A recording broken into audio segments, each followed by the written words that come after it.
Je passe la parole à Fabien Bobo. Fabien, je voudrais qu'on puisse être très clair sur cette affaire de très hautes instructions. On a eu ces très hautes instructions. Le ministre a nommé un staff. Le fait pour l'instant qu'il y ait une aussi grosse résistance. Et apparemment, quand vous regardez un certain nombre de faits, vous avez l'impression que nous allons vers un compromis. Alors, est-ce qu'il y a véritablement eu des vraies hautes instructions? N'y a-t-il pas eu manipulation quelque part? Ou alors, est-ce que nous sommes en train de célébrer la mort des très hautes instructions au Cameroun? Si on va dans le principe que le président a donné les très hautes instructions, mais je ne crois pas que le président peut dire à un ministre d'aller nommer un staff technique en violation de son décret. Si le président veut donner le pouvoir à un ministre, il prend le bic, il abroge son décret et il donne les pouvoirs au ministre. S'il ne l'a pas fait, son décret reste intact. Donc, à partir de là, les données ont été faussées. Et si on va dans l'autre principe qui veut que un ministre ne nomme pas les staffs techniques, ça n'existe dans aucun pays au monde. Ça s'est passé plusieurs fois au Cameroun. Les gens ont cru que c'était une règle. Un ministre ne nomme pas les staffs techniques. C'est l'organe technique qui nomme les staffs techniques. Parce qu'elle a à son sein ce qu'on appelle une direction technique nationale. C'est elle qui peut discuter avec un entraîneur. Parce que dans la direction technique nationale, ce sont les entraîneurs qui exercent là-bas.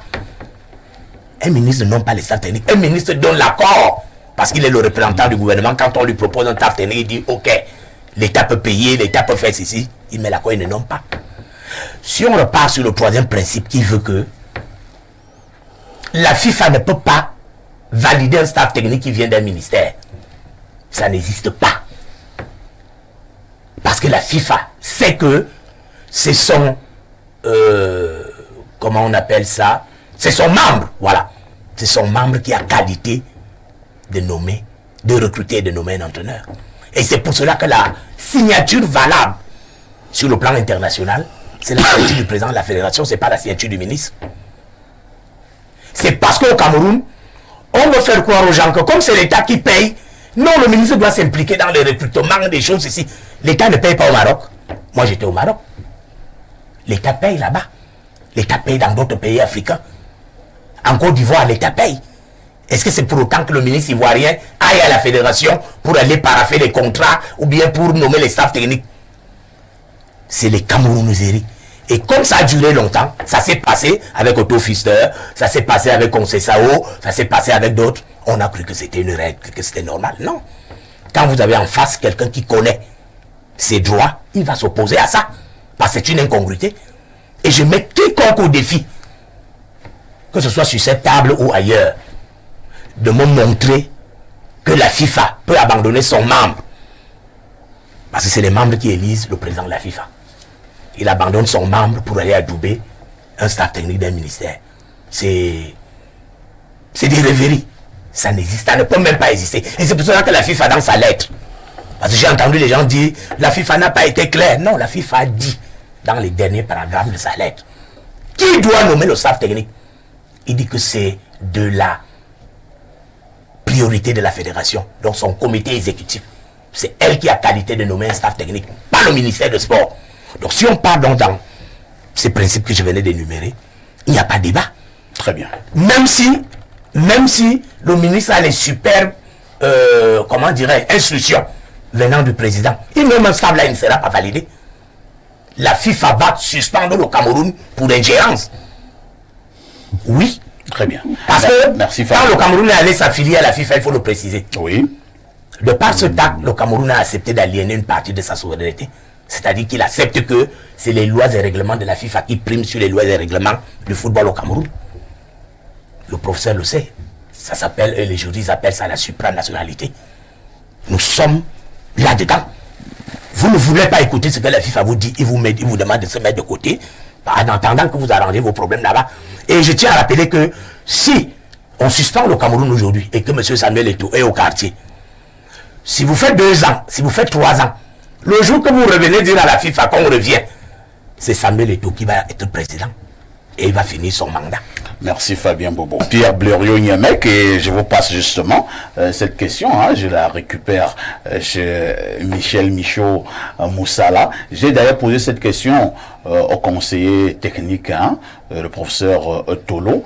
Pourquoi le ministre ne réagit pas après le staff nommé par Monsieur Eto? Du côté du ministère, on ne dit rien. Et si l'on ne dit rien, est-ce que cela veut dire qu'il ne dit rien consent? Parfait, ici on ne va pas faire un coup de droit administratif sur ce plateau quand on a une éminence grise de la trame de Onangini. Mais bien évidemment, les journalistes ont parlé. Ils ont parlé de manière journalistique. Vous avez posé une dernière question à MMM. Est-ce qu'on peut s'adresser à une autorité subalterne pour répercuter une injonction à sa hiérarchie? Dans l'administration, non. Et par parallélisme des formes, le ministère ne peut pas réagir à la publication d'un communiqué de la FECAFOOT. Simplement. Comment ça? Permettez que laissez-moi parler. Je crois, on fait ce pacte-là, personne n'interrompt l'autre. D'accord. Merci. Alors, c'est bien si ça vient de voir. Par parallélisme des formes, le ministre n'a pas à réagir aux documents publiés par la FECAFOOT. Parce que le ministre a reçu son très haut accord de la présidence de la République et a publié un staff. Le ministre attendrait de cette même ligne de recevoir une contre-indication, une contre-instruction et répondrait donc à cette autorité-là. Le ministre passe outre les agitations de la FECAFOOT.